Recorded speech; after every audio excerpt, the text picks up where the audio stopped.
Welcome to Don't Do Disney Without Us. My name is Daniel. And my name is Zach. And welcome back to our show. It's a little show where we like to talk about all things Disney, including microphone placement, the theme parks, the television situation. The television situation. The movies, the theme. Did I say theme parks? I think I said That's the thing we start with. But today, yes, we are going to talk about sports. The sports. Oh, wow. Or at least a sport. Well, a Disney sport. So we're going to talk about Disney sport. Today, we're going to talk about Run Disney. We recently just did the Wine and Dine 10K at Walt Disney World. Had a great time. This was my second Disney race. This was Zach's first.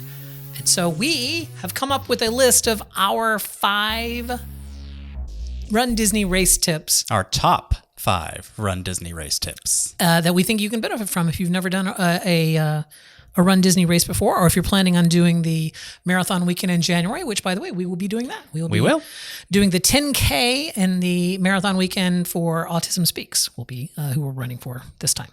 However, let's talk about 5 top tips for Run Disney race. But before we get there, did you enjoy your first Run Disney race? Overall, mostly yes. Yes, I did. And what does that mean? It means that there were a few things throughout the weekend that I was a little less than thrilled with. But for the most part, yes, I enjoyed my first Run Disney race. My right knee, however, did not. So okay.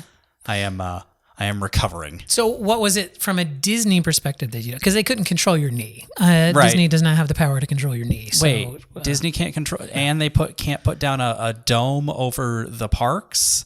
What kind of company is this? I mean, we had great weather, so I don't know. We did. It was very nice. The weather was great. The one thing I was really upset about was my villain for the week. So well, then we'll get to that in a minute. The one thing that I noticed a very stark difference between this race and the first Disney race, which I did, which was last April, is the time change. Our 10K was the day before the time change, so the day before the clocks fell back, which meant that on our race morning, the sunrise was at 7:40 a.m., and our race started at 5 a.m., which meant all of the photos along the race course are very dark. It's like you're running in the dark, for at least for the Wine and Dine. Last April, sunrise was like 6:30 or whatever. So right. You had, as you got later in the course, you had more daylight coming up, more, what do they call it? Dusk or dawn? Dawn. Yeah. Yes. It was like, dawn, and you in could the morning. see more. So like my PhotoPass pictures from that race, you could see more things around me, whereas the PhotoPass photos for this race are really kind of, there I am. And and not a lot around me. I don't remember the whole course you took, but there weren't very many PhotoPass photographers outside of the character spots on a lot of the course for this particular race. Yeah, the PhotoPass photographers typically stay around the theme parks because they're set up. The lighting and stuff is easier to control there. So, Anyway, and the first part of this race was very road heavy, so there weren't a lot of PhotoPass out on the road. Okay, so now let's get to our top 5 tips for Run Disney races. This is in general for, so if you didn't run Wine and Dine, nope, these tips will help you no matter what race you want to do. And if you have tips of your own that you think that we skipped, and it should definitely be a top 5 tip, leave it in the comments if you're watching on YouTube, or send us an email if you're listening on an audio podcast, don'tdodisney@gmail.com, and we will be happy to address it in a future episode. How about that? Okay, number 1, friend of the show, Jen LaForge, made some comment on Threads about she will never run another Disney race because getting up early in the morning, she will not miss. No, she's not running another Disney race. She will miss the people and the fun, but she will not miss getting up at 2:30 in the morning. Okay, Disney races start typically at about 5 a.m. You need to be in the Epcot parking lot by 4 a.m. So yes, it is a very early morning for these races. Very early. And because you're excited about that race, it's very hard to go to bed the night before at a reasonable hour, even if you are in bed. For my first Disney race, I was in bed by 9:30 in the hotel. And I tossed and turned. I was too pumped up. I was excited about my race. So this time I took a different tact. I started waking up at 4 a.m. in the morning, starting on the Sunday before the race. And then that meant that, I was up really early on Sunday morning or really early on Monday morning. I got used to going to bed at like 9 or 10 o'clock at night and getting up at 4 o'clock in the morning.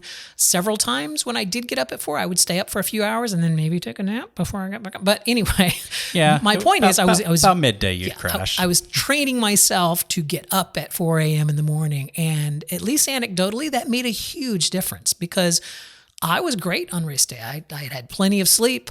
After the race, when we went to Kona Cafe, I was great. I had plenty of energy. Like I remember my first race afterwards, I was being carried on adrenaline and there was definitely a crash. This day, I felt like I was good most of the day. So I had plenty of sleep. You did not do that though. I did not. However, I was still in bed by about 10 o'clock on race evening and I managed to get enough sleep and was able to get up about 3:20 in the morning on race day and I was fine. Okay. So take it with a grain of salt. However, I really do think that made the difference, and definitely in January I'll be doing the same thing. Just prepare. You train for the race. Why not train for waking up as well, right? Okay. The second tip, number 2, don't just train for the race, which you're training for months. Maybe throw in some standing practice too, because the muscles that you use to move are different than the muscles you use to stand. And you will be doing a lot of standing. Starting groups opened, I think every starting group opened at like 3:20 in the morning or something. Yep. They were staggered a little bit. So you could get to the Epcot parking lot as early as 3:20. Yeah, I mean volunteers get there. 4:20. Yeah, the volunteers get there at 1 a.m. So yeah, I mean you can. I don't remember the exact, but you could get there an hour and a half to 2 hours before your race starts, and then you're just standing around, getting photo passes, getting photos with the characters with other people that are there. But once you're in your corral, you're there. Yeah. And it's worth noting you're in the parking. There's not seating. You're standing in the Epcot parking lot. There are humongous corrals. 12,000 people run these races. So there's 5 corrals, which doing math means there's, more than 2,000 people in each corral. And those are just standing. And you do start to move as you get closer to the race start times, as your corral slowly moves around to get in position for the starting line. But for a good hour and a half before that, you're just standing in your corral. So definitely practice standing. You really feel this in your hip flexors and in your hips and whatnot, afterwards. These are not things that you normally, practice. So especially if you're going to go to the theme park and stand in lines or whatever, just it's worth it just to practice standing. And it doesn't have to be much, according to my extensive internet research. You really can do it while you're watching TV at night. Like you can just stand while you're watching TV, or just get used to stand for 30 minutes, or then work up to standing for an hour, and just basically get those muscles used to just standing. So. Right. And we've given this tip before for pin events, because you spend a lot of time standing in line at those as well. This is no different. So yeah. And even though you can take stuff to the race with you and they give you a gear bag and they'll store it for you, once you're in your corral, everything you're going to, you can't leave the corral to go put your bag away. You have, once you're in your corral, if it's on you in the corral, you're racing with it. Yeah, you're racing with it. Unless you throw it away, like a Mylar blanket. Yes. Which, if I didn't even know that Mylar blankets were a thing, but apparently if you have a Mylar blanket on, you have to take it off before you cross the start line because it interferes with your chip time. Yeah, and 5 a.m. in the morning, even in Florida, is cold. So there were a lot of people that had the Mylar runDisney blankets on. They're just cheap and disposable kind of blankets you can throw away. Okay, tip number 3. Our cats are fighting.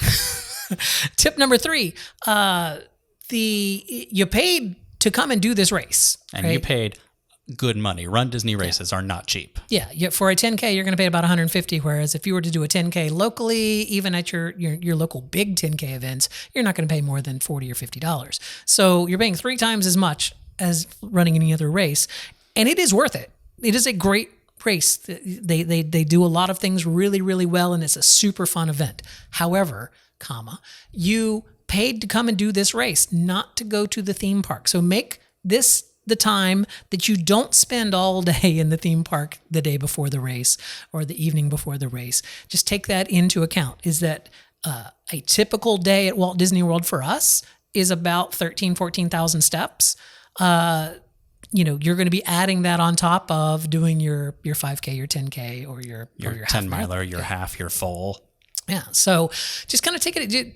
There's a lot of things to do on Disney property that don't involve you running around a theme park, from side to side all day long. Right.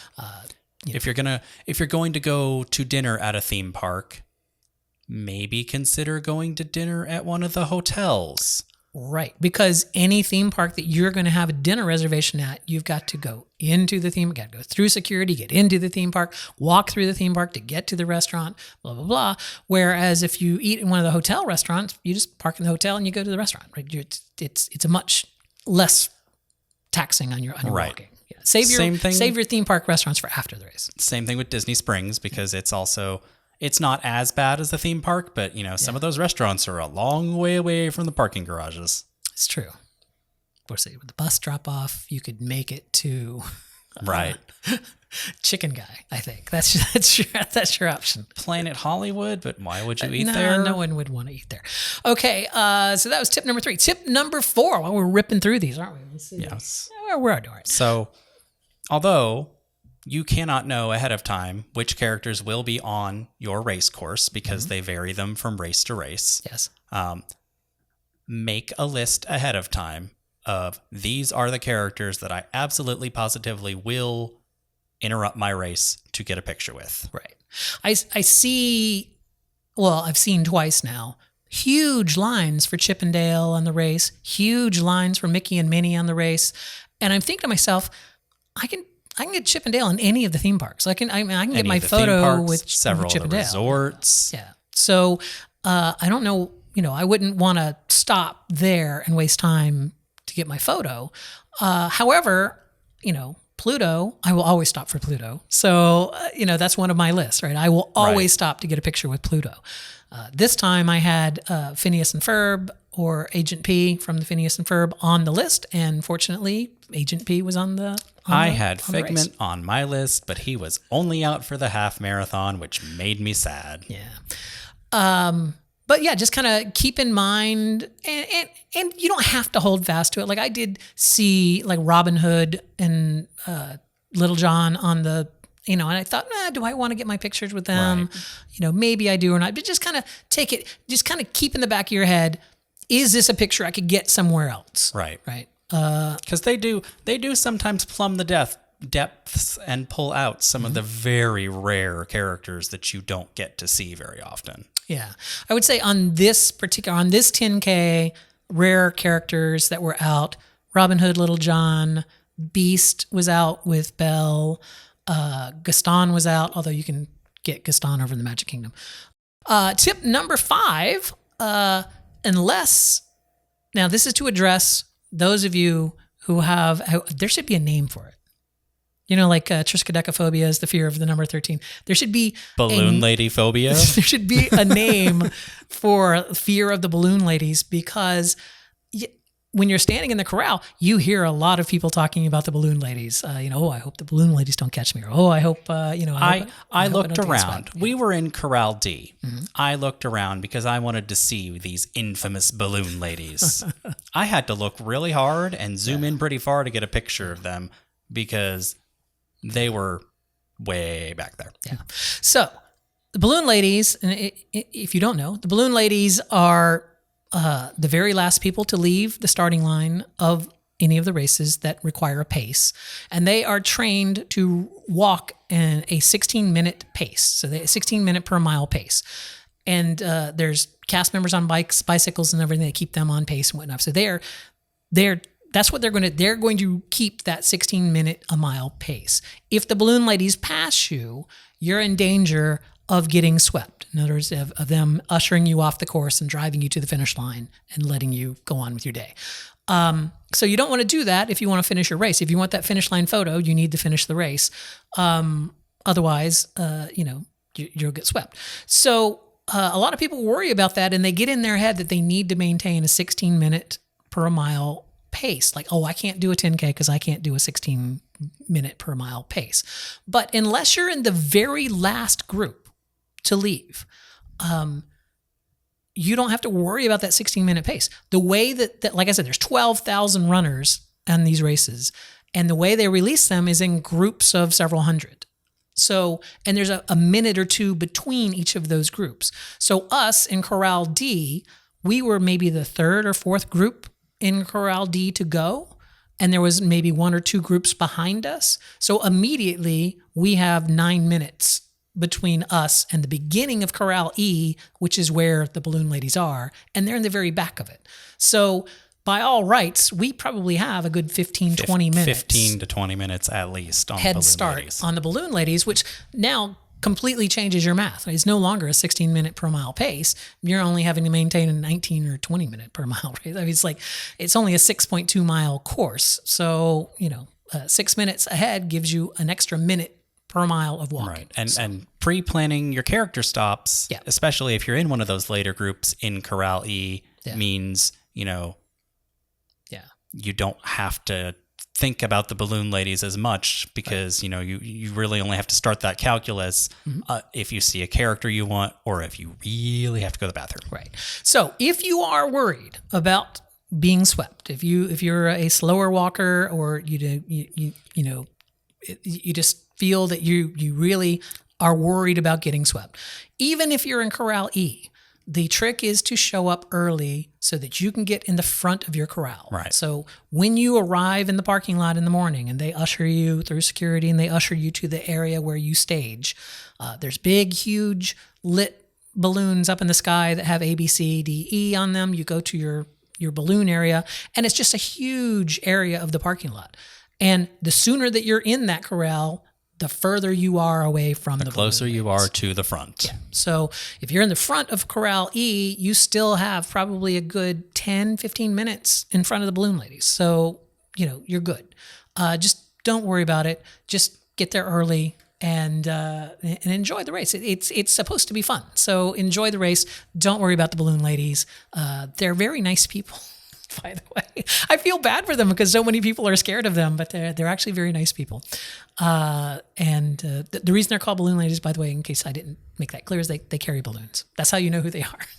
They have big balloons over their heads as they go along the course. So there you go. Those are our 5 top tips for running a Run Disney race. And we have a couple of bonus tips for you. We do? Yeah. Bonus tip number 1. Go back to my earlier comment. You are in the Epcot parking lot before sunrise, getting ready for your race. There are walls of porta potties available to you to use if you need to before the race. And of course, along the course of the race, there are porta potties as well. If you need to use the restroom, keep in mind that porta potties do not have lighting in them.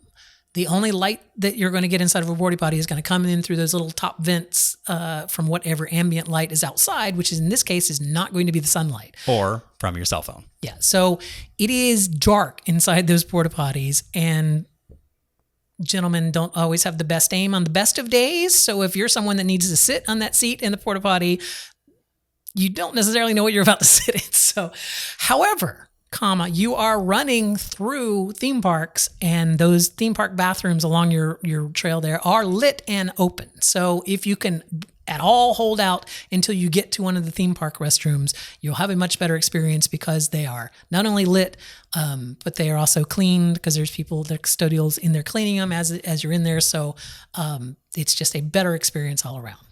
So that's my bonus tip there.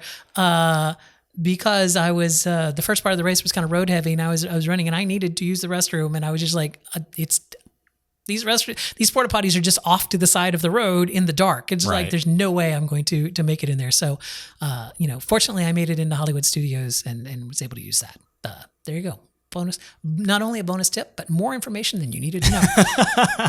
Go ahead. What's the bonus tip number 2? Bonus tip number 2. Daniel alluded to it earlier. Mm-hmm.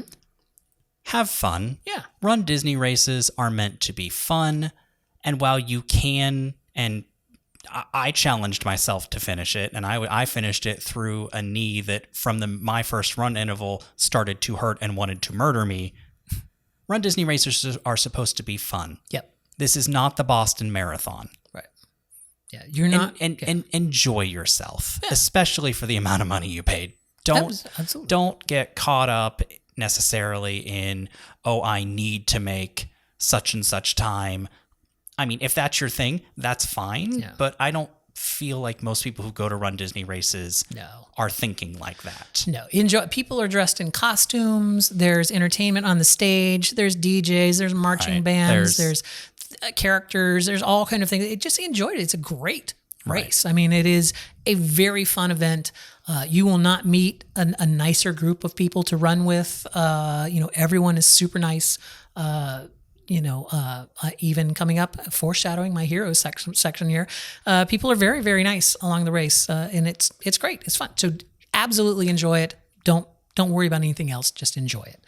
And then our final bonus tip, our bonus tip? Yeah, final bonus tip is revolves around PhotoPass. So along the course, any of the characters that you get your photos with is going to be done by Disney PhotoPass. There's also a cast member at all these places that will use your cell phone or whatever camera you hand them to take pictures for you if you don't want to use PhotoPass. Spoiler alert, some of them might not be very good photos. Yeah, cast members not exactly the the greatest use of like 16,000 different types of cell phones. However, the PhotoPass is not your typical theme park PhotoPass. Like when you go to Walt Disney World and you get your picture made in front of the castle and you tap your badge, your ticket or your magic band or your phone or your method of identification. Right. When you identify to that Disney PhotoPass guy or gal who you are by doing that, it automatically goes into your My Disney app, right? So it's automatically in the photo section of your app. On the race, the only identification that you have and need, by the way, you don't need any other identification other than your bib, which has your race number on it. There's no way to tie it necessarily back to your My Disney account. And the way they do that is you have to go to a separate section of the My Disney app and link a code that they give you, and that will bring in all of your race photos into your My Disney app. It's the same way they do it if you take like a Wild Africa track or something like that. They give you a card. It's basically that. Yeah. So it's an external album that gets added into your PhotoPass album. Now, what the tip is if you're in a group of people, you don't all need to buy PhotoPass. So if you don't have PhotoPass on your, normally if you don't have, like we have ours on our pass, so it's an add-on to our pass, so it doesn't matter to us. But if you don't have a PhotoPass add-on, it's actually kind of pricey for a non-pass holder to get the PhotoPass. I want to say it's like $89 a day or $89. Memory Maker, it's very expensive. It's stupidly expensive, but those codes work on any PhotoPass account. So you only need one person in your group to have a valid PhotoPass account to get all of the photos for all of the people in your group. You can put in other album codes because it ties to your bib number. So like in this case, we didn't both need to have PhotoPass. Zach could have just put my bib number in and added my photos to his PhotoPass as well. So that's the tip there is, don't shy away from the PhotoPass pictures just because the PhotoPass is stupidly expensive. You probably know someone in your life that has PhotoPass. If you have any annual pass holder friends, you probably have some of them that have PhotoPass, and you can give them that code. They can they can get your pictures for you. So that's the tip. So yeah, Memory Maker one day is $75. Yeah. Memory Maker Advanced purchase is $185. Wow. And post vacation and during vacation is $210. Oh wow! That's crazy. So absolutely take advantage of the PhotoPass, but because even if you don't stop for characters, there are PhotoPass photographers all along the race that are taking your pictures. So they're candid pictures of you running, and they're worth having, I think. So, okay.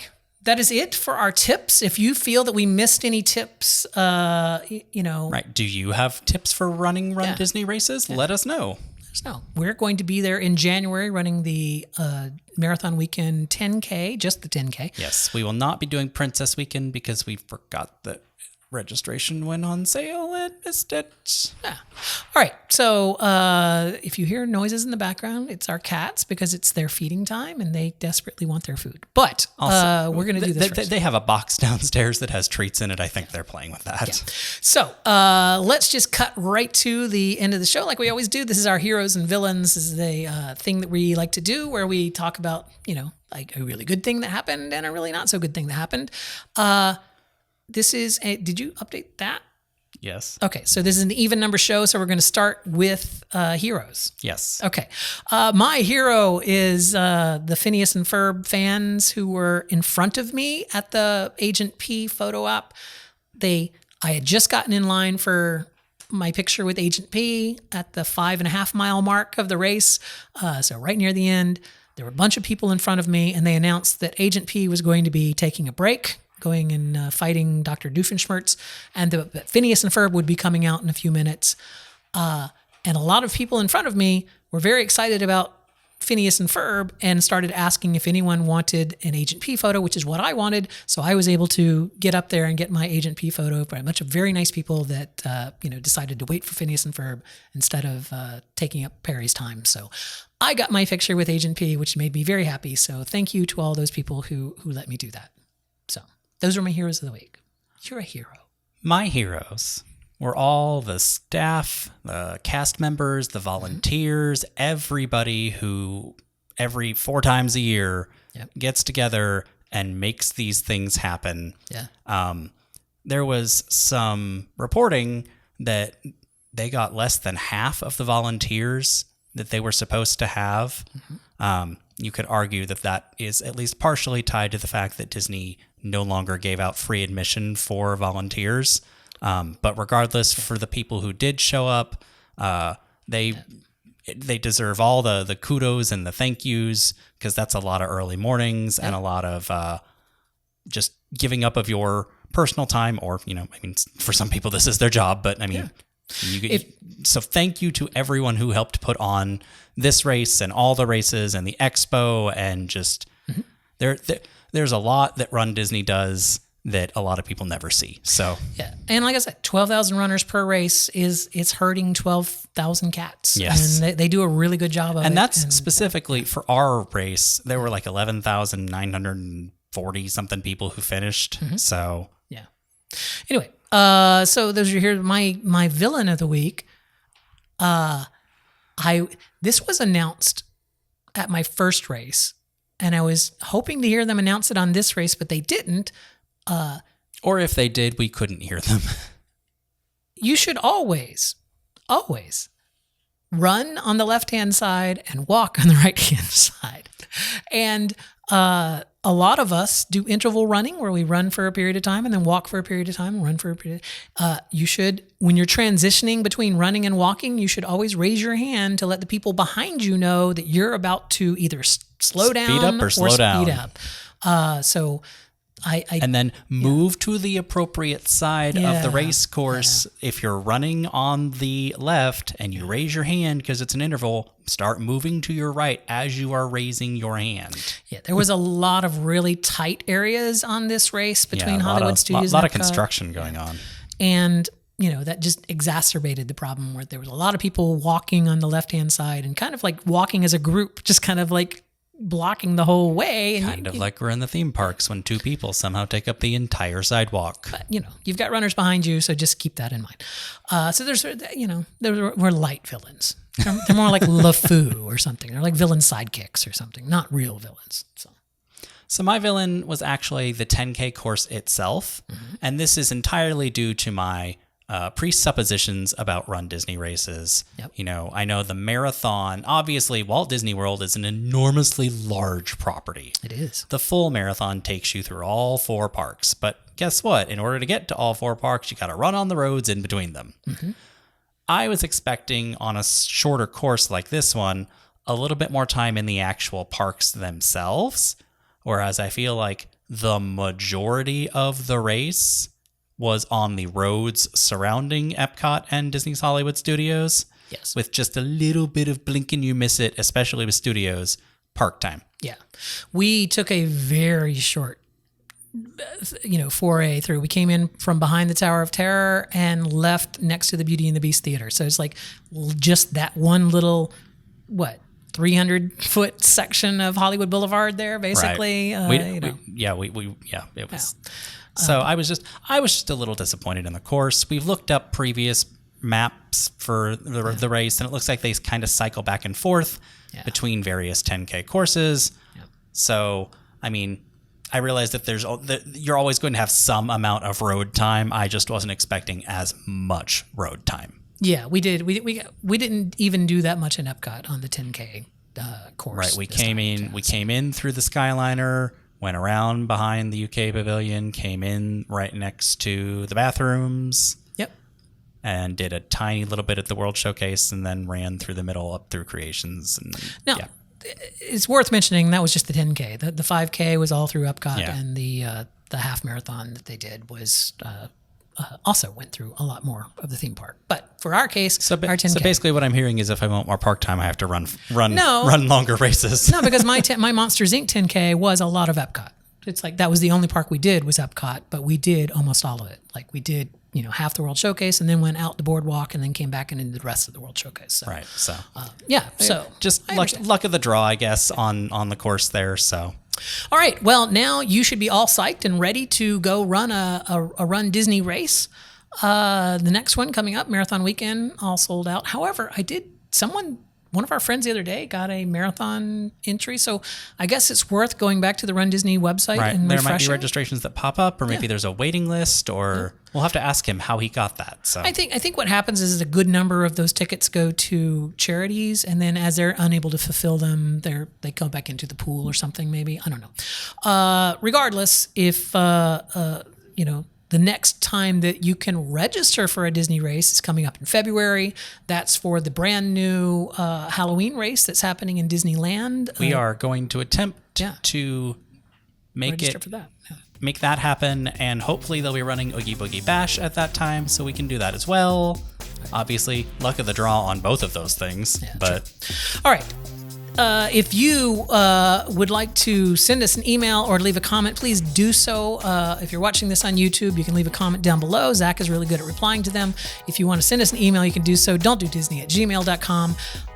If you're listening to this in audio only, hey, we have a video version of this podcast. It's available on Spotify and on YouTube. You can check it out there. And if you're watching our video version of this podcast and you're thinking like, I would really like to listen to you guys in the car as I drive to work, you can do that. We have an audio version of our podcast anywhere where fine podcasts are served. Does that make sense? Every time you say that, I feel like you're going to say where fine podcasts are sold. It's sold for $0. Anyway, all that is left for me to do is to say, nay, beg you, please, don't do Disney without us.